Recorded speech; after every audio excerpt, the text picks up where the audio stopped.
श्री महाभारते खिल्लभागे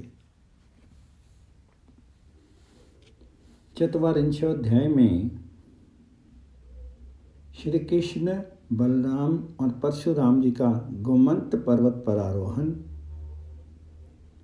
गोमंत की शोभा का वर्णन तथा परशुराम जी का श्री कृष्ण को युद्ध के लिए प्रोत्साहन देकर के वहां से प्रस्थान।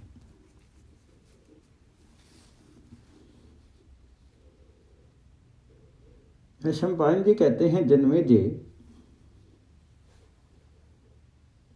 उस होम धेनु का दूध पी करके बल और दर्प से भरे हुए वे दोनों यदुपुंगव वीर परशुराम जी के साथ वहां से प्रस्थित हुए। मतवाले गजराज की भांति मस्तिष्क के साथ चलने वाले वे वक्ताओं में श्रेष्ठ श्री कृष्ण और बलराम परशुराम जी के बताए हुए मार्ग से गोमंत पर्वत का दर्शन करने के लिए चले। उन दोनों के साथ तीसरे परशुराम जी थे। वे तीनों तीन अग्नियों के समान उसी तरह मार्ग की शोभा बढ़ाते थे जैसे देवता स्वर्ग की। मनुष्य जिस तरह किसी मार्ग पर चलते हैं, उसी विधि से वे सब लोग यात्रा करते हुए क्रमशः कई दिनों के बाद गोमंत गिरी पर जा पहुंचे, मानो देवता मंदराचल के शिखर पर गए हों। नाना प्रकार की लताओं के विस्तार से उस पर्वत की सुंदर एवं विचित्र शोभा हो रही थी। भांति भांति के वृक्ष उसमें उसके लिए भूषण का काम दे रहे थे।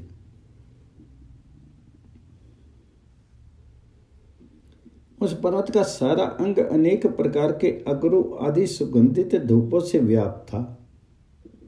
मनोहर मयूर उसे और भी विचित्र शोभा से संपन्न किए देते थे। भ्रमरों से व्याप्त और शिला तथा वृक्षों से भरा हुआ वह पर्वत मेघों के समान गंभीर स्वरों में बोलने वाले मतवाले मयूरों की मधुर ध्वनि से निनादित हो रहा था। उसके शिखर आकाश के उधर भाग से लगे हुए थे।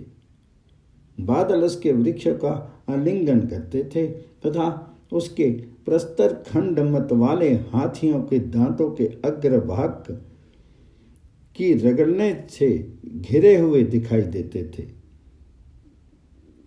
उन प्रस्तरों से अंकित हुआ वह पर्वत बड़ी शोभा पाता था। वहां चारों ओर पक्षी कलरव करते थे, जिसकी प्रतिध्वनि सब और छाई रहती थी। गुहाओं में झरने का जल गिरने से जो शब्द होता था तथा बड़े बड़े व्याघ्रों के दहाड़ने से जो ध्वनि होती थी, उससे भी वह पर्वत व्याप्त हो रहा था। वहां नीले पत्थरों के ढेर पड़े थे, जिससे वह अनेक वर्ण के मेघ की भांति शोभित होता था।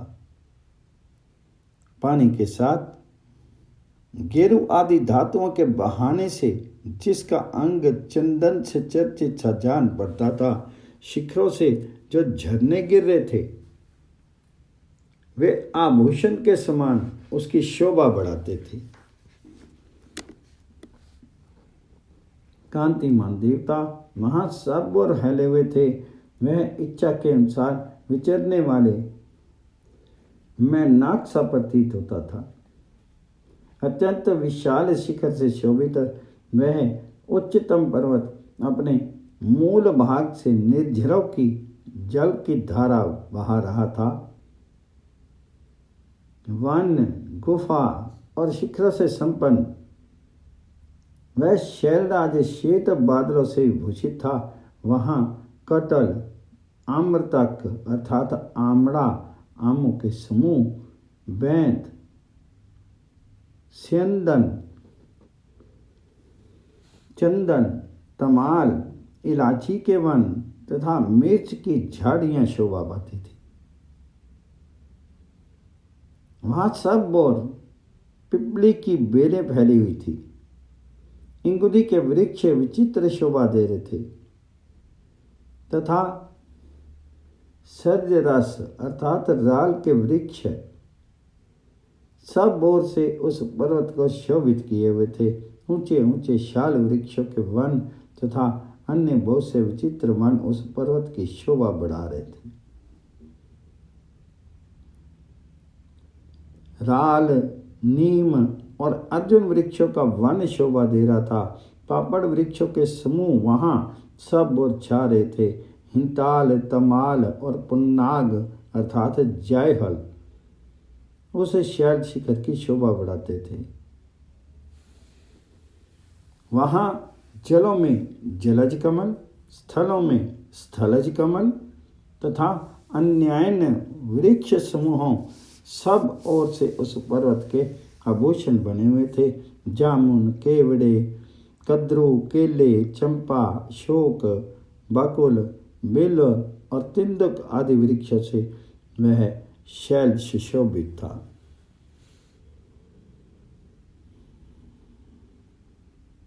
बहुत से कुंज और नाग केसर के फूल सब ओर से उसकी शोभा बढ़ाते थे।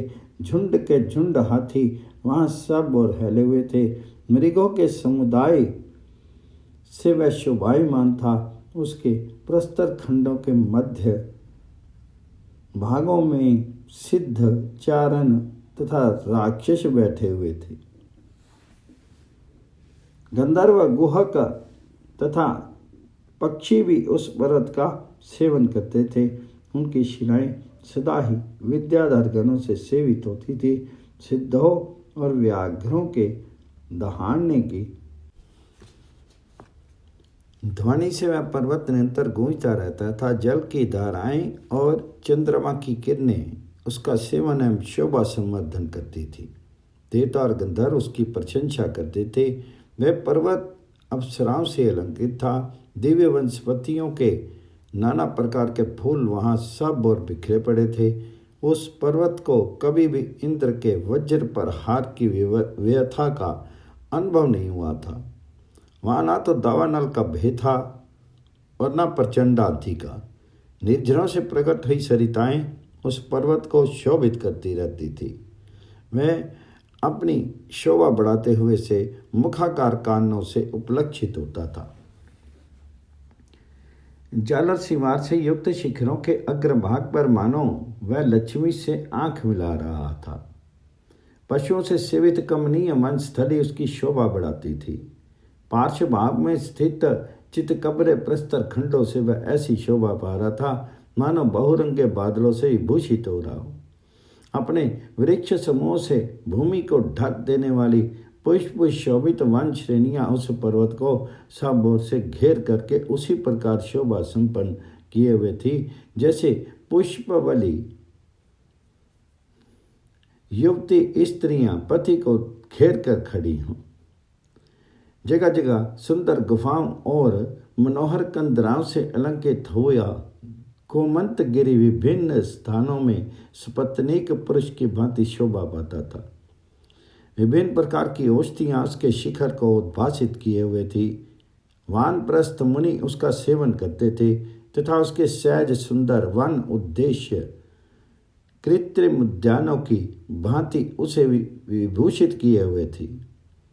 वह पर्वत अपने अत्यंत विशाल मूल भाग और उच्चतम शिखर से पृथ्वी और आकाश में प्रविष्ट होकर के उनकी था लगाता हुआ सा खड़ा था। पर्वतों में श्रेष्ठ सुंदर एवं मनोहर गोमंत पर्वत पर पहुंच करके उन सभी देवोपम पुरुषों ने वहां निवास करने की इच्छा की। गरुड़ के समान पराक्रमी वे तीनों महापुरुष उस श्रेष्ठ पर्वत पर उसी तरह वेग से चढ़ने लगे जैसे पक्षी ऊपर आकाश में उड़ते हैं। उस समय उनमें से किसी की भी गति अवरुद्ध नहीं होती थी। वे देवताओं की भांति उसके सर्वोच्च शिखर पर आरूढ़ हो गए। वहाँ उन्होंने सहसा अपने रहने के लिए घर बना लिया, मानो मानसिक संकल्प से ही उनका निर्माण कर लिया हो। उन दोनों यदु कुमारों को वहाँ विराजमान हुआ देख परम बुद्धिमान परशुराम जी ने प्रसन्नतापूर्वक अपने अभीष्ट स्थान पर जाने के लिए उनसे पूछना आरंभ किया। तात प्रभावशाली श्री कृष्ण, अब मैं सुरपारक नगर को जाऊंगा। आप दोनों को तो युद्ध में देवता भी नहीं हरा सकते, फिर मनुष्य की तो बात ही क्या है। श्री कृष्ण, तुम दोनों के साथ मार्ग का अनुसरण करने से मुझे जो प्रसन्नता प्राप्त हुई है वह मेरे इस अविनाशी शरीर को अनुग्रहित कर रही है। मैंने जिसे बताया था और जहाँ तुम्हें अपना दिव्य आयुध प्राप्त होने वाले हैं वे स्थान यही हैं। देवताओं ने तुम्हारे लिए उसकी प्राप्ति का यही समय निर्धारित किया है जो परलोक के लिए हितकर है। देवताओं में श्रेष्ठ बैकुंठ, तुम सर्वव्यापी विष्णु हो। देवताओं ने सदा तुम्हारी स्तुति की है। श्री कृष्ण, तुम मेरी ये तात्विक बात सुनो जो संपूर्ण जगत के लिए हितकर है। गोविंद, तुमने मनुष्यों के हित के लिए संसार में मानव शरीर धारण करके जो ये लौकिक कर्म प्रारंभ किया है उसका ये पहला प्रयोग यही होने जा रहा है। काल ने उसका आयोजन यही किया है। श्री कृष्ण, जरासंध के साथ संग्राम में उपस्थित होने पर तुम स्वयं ही अपने आप के अपने को आयुध बल से संपन्न कर लेना और अपना रण ककर स्वरूप बना लेना। जिस समय तुम 8 मासल कंधों से युक्त हो, हाथों में चक्र और गदा उठाए युद्ध के लिए उपस्थित होगे, उस समय तुम्हें देख करके देवराज इंद्र भी भयभीत हो उठेंगे। मानद, जब तुम हाथ में हथियार लेकर के युद्ध के लिए उद्यत होगे तब आज से ही भूमंडल के राजाओं की स्वर्गीय यात्रा आरंभ हो जाएगी। वक्ताओं में श्रेष्ठ महाबाहु गोविंद, तुम अपने ध्वजा आरोपण रूप कार्य की सिद्धि के लिए शीघ्र ही वाहन रूप विनीतानंदन गरुड़ का आवाहन करो।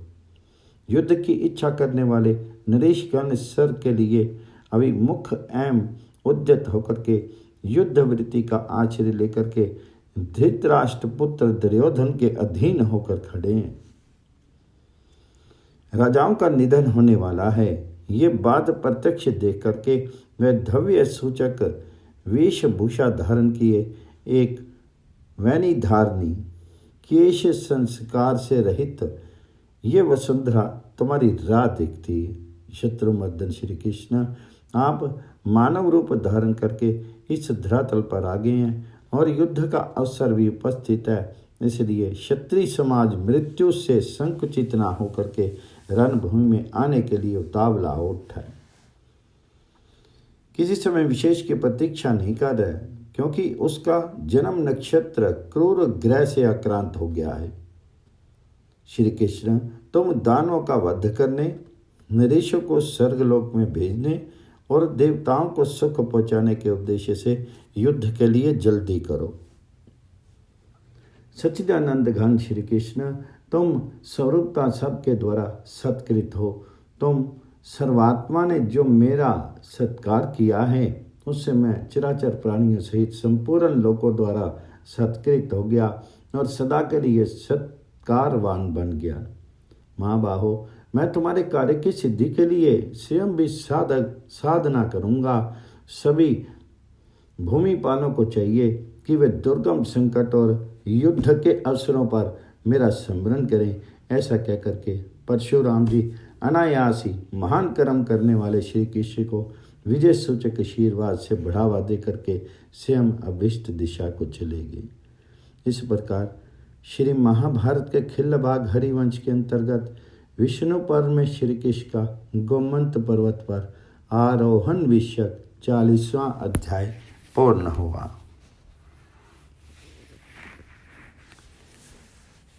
श्री महाभारते खिल्लभागे 1/4 अध्याय में बलराम के पास वारनी, कांति एवं श्री शोभा इन देवांगनाओं का आगमन, गरुड़ के द्वारा श्री कृष्ण को वैष्णव मुकुट की प्राप्ति, श्री कृष्ण का बलराम से वार्तालाप तथा जरासंध की सेना का निरीक्षण करके अपने आप से ही मानसिक उद्गार प्रकट करना।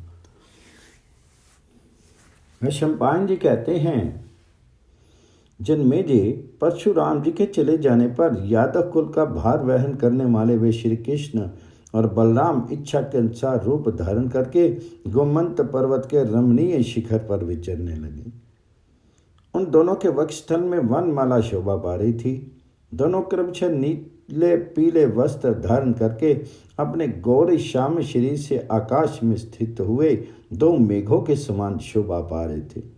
पर्वतीय धातुओं से अपने अंगों का श्रृंगार करके उस पर्वत के शिखर पर खड़े हुए दोनों नवयुवक वीर क्रीड़ा की लालसा लिए कमनीय वनों में विचरण करने लगे। वे उस पर्वत पर ज्योतिर्मय नक्षत्रों में श्रेष्ठ चंद्रमा के उदय की शोभा देखते और ग्रहों के उदय अस्त देखा करते थे। एक दिन परम पराक्रमी श्रीमान संकर्षण श्री कृष्ण के बिना ही उस पर्वत के शिखर पर विचर रहे थे। वे स्वयं भी पर्वत के समान प्रतीत होते थे। घूमते घूमते खिले हुए कदम की मनोहर छाया में बैठ के उस समय कदम की मधुर मंद गंध से वासित वायु उन्हें सुखपूर्वक व्यजन डुलाने लगी। वह मंद मंद वायु बहकर के जब बलराम जी की सेवा कर रही थी, उस समय उनकी घ्राण इंद्रियों में मधु का स्पर्श करके आए हुए सुगंधित समीर ने प्रवेश किया। उस समय उनके भीतर वारनी मधु या अमृत की तृष्णा का आवेश हुआ। फिर तो दूसरे दिन मतवाले पुरुष की भांति उनका मुंह सूखने लगा। उन्हें पूर्व काल में किए हुए अमृत पान का स्मरण हो आया। वे तृषित होकर के उस अमृत की खोज करने लगे। तब उन्होंने उस वृक्ष की ओर देखा।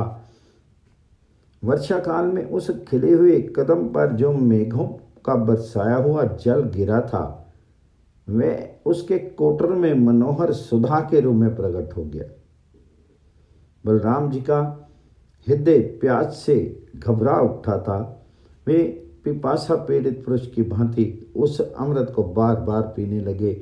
उसको अधिक पी लेने के कारण उन पर मोह सा छा गया, जिससे उस प्रभावशाली का शरीर कुछ लड़खड़ाने सा लगा। मधु से मत हुए बलराम का मुख कुछ झूमता सा प्रतीत हुआ।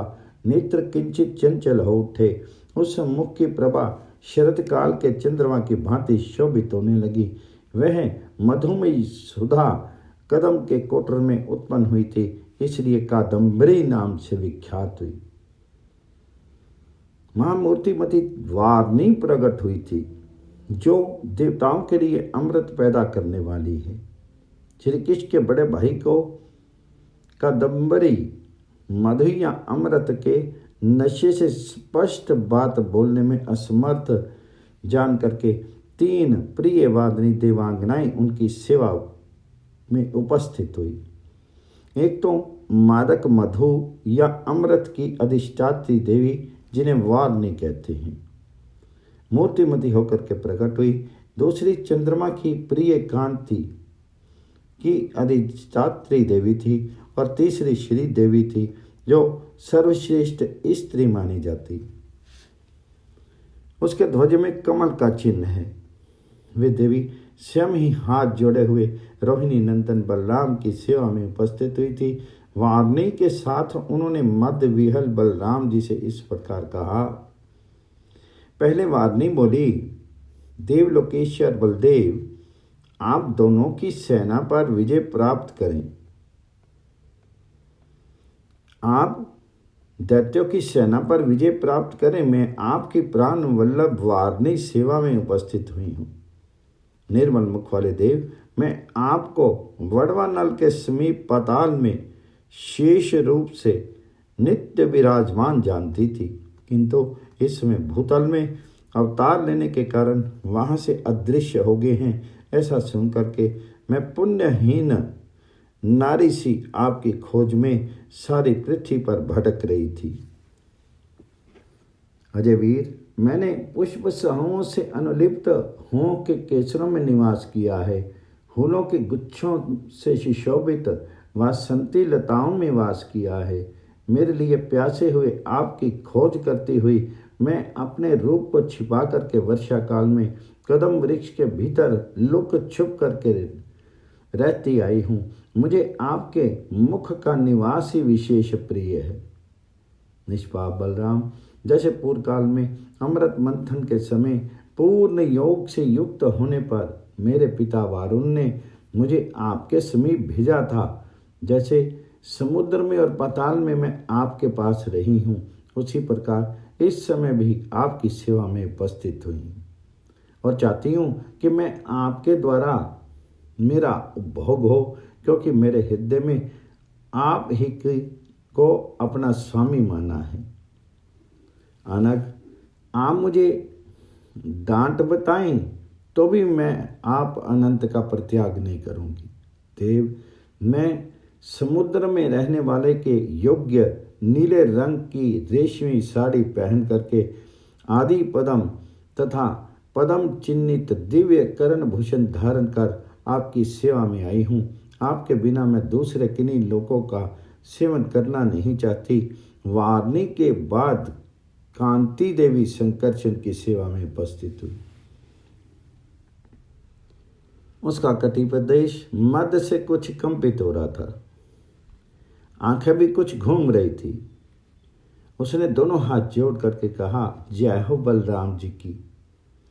फिर प्रेम से मुस्कुराती हुई वह प्रयोजन युक्त वचन बोली, प्रभु, आपके शस्त्रों मस्तक हैं, आप जगत के स्वामी हैं। मेरी दृष्टि में आपका गौरव चंद्रमा से भी अधिक है। मैं भी वारणों की भांति आपके निजी गुणों से आकृष्ट होकर के आप में अनुरक्त होगी हूँ, इसलिए आपकी सेवा में उपस्थित हूँ। आप मुझे अंगीकार करें। जो भगवान विष्णु के वक्ष स्थल में नित्य निवास करने योग्य है, वे कमल वन में वास करने वाली देवी श्री शोभा रोहिणी नंदन बलराम के वक्ष स्थल में सुंदर माला की भांति प्रतिष्ठित होकर के निर्मल भाव को प्राप्त हुई। उसका मुख कमल के समान शोभित था, उनके हाथ में भी कमल पुष्प शोभा दे रहा था।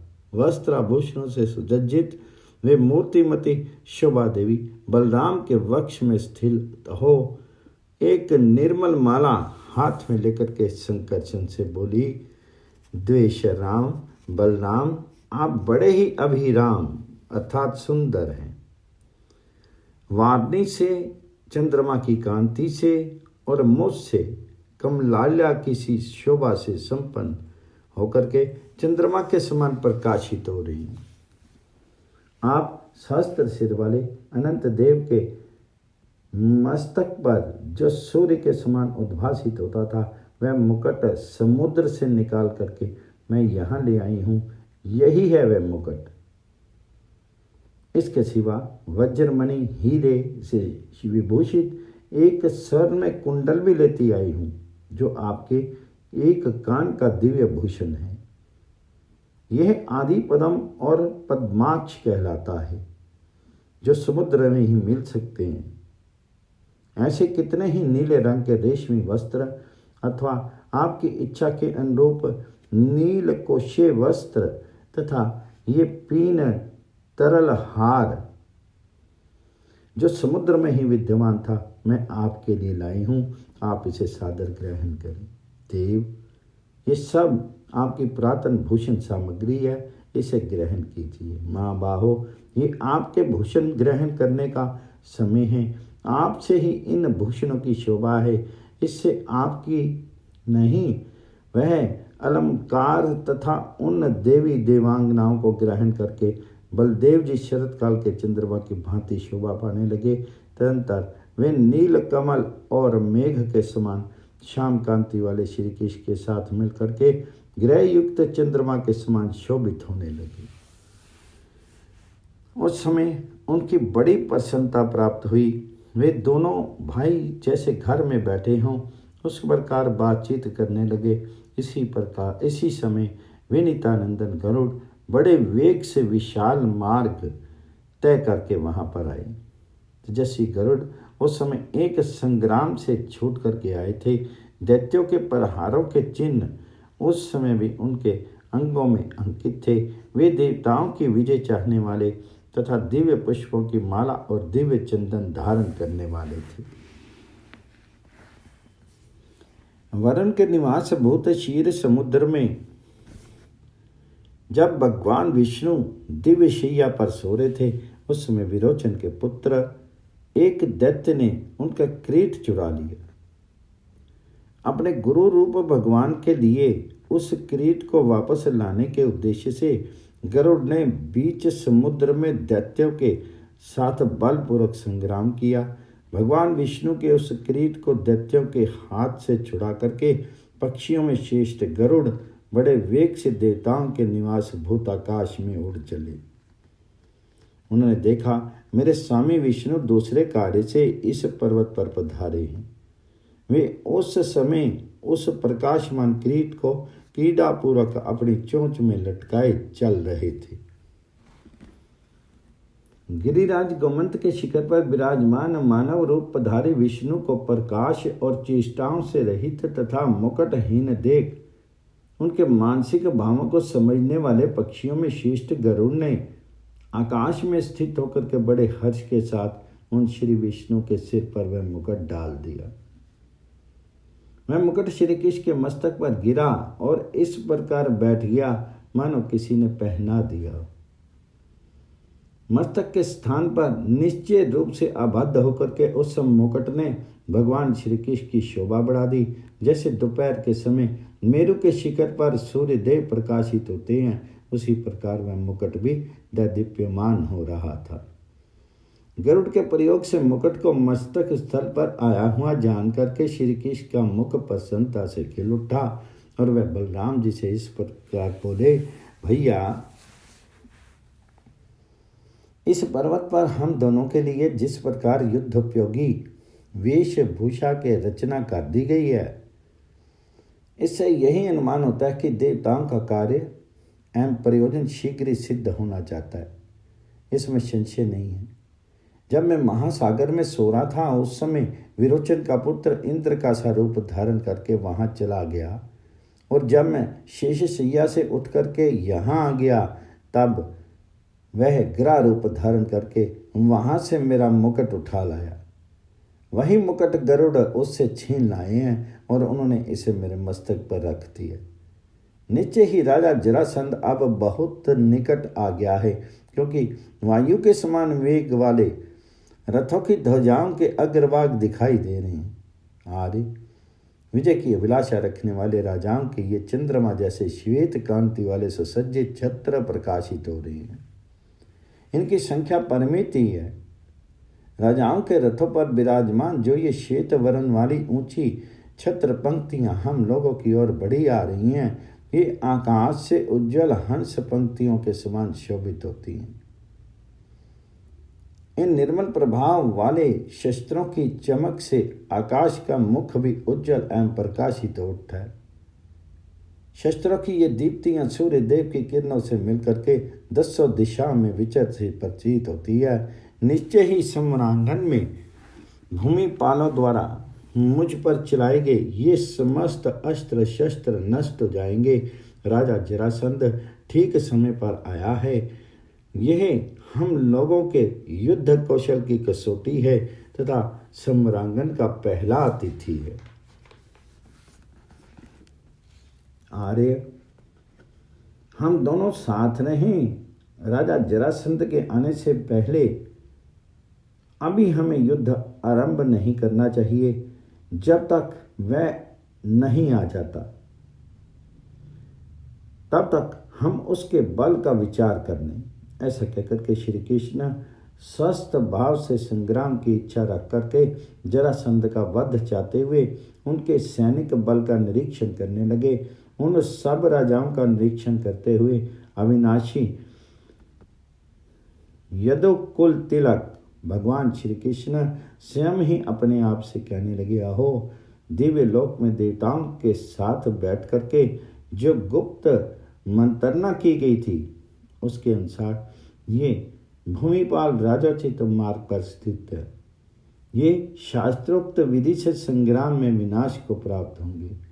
मैं तो समझता हूँ कि मृत्यु ने रण यज्ञ में आहुति देने के लिए इन श्रेष्ठ राजाओं को प्रोक्षण कर लिया। इनके स्वर्गामी शीर अभी से प्रकाशित हो रहे हैं। ये पृथ्वी इन राज सिंहों के सैन्य समूहों से पीड़ित होकर के, इनके भार से थक करके जो देवलोक में गई थी, वह इसका जाना उचित ही था। अब थोड़े ही समय में ये भूमंडल इन राज समूहों से खाली होकर हो जाएगा और आकाश भर जाएगा। इस प्रकार श्री महाभारत के खिल्ल भाग हरिवंश के अंतर्गत विष्णु पर्व में जरासंध का अभियान विषयक 41वां अध्याय पूर्ण हुआ।